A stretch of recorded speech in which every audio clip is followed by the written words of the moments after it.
За вбивство санкції, економічні обмеження проти Саудівської Аравії запроваджують Сполучені Штати. Це відповідь на вбивство Джамаля Хашогі. Саме до США опозиційний журналіст втік зі своєї країни через переслідування.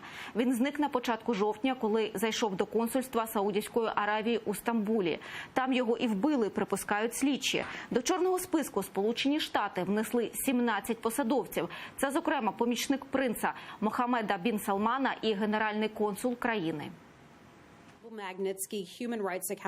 Після запровадження санкцій всі активи фізичних осіб в межах юрисдикції США будуть заблоковані. Американцям заборонено вести будь-які справи з цими особами. Усі вони обіймали певні посади в королівському суді і кількох міністерствах та відомствах в уряді Саудівської Аравії.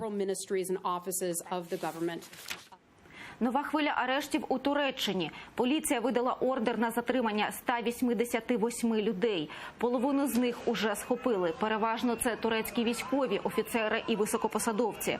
Однак є поміж затриманих і культурні діячі, науковці і університетські викладачі. Усіх підозрюють у зв'язках з забороненою в Туреччині організацією ФЕТО. Її лідером є опозиційний проповідник Фетхуллах Гюлен, котрого звинувачують в організації державного перевороту в Туреччині у липні 2016-го.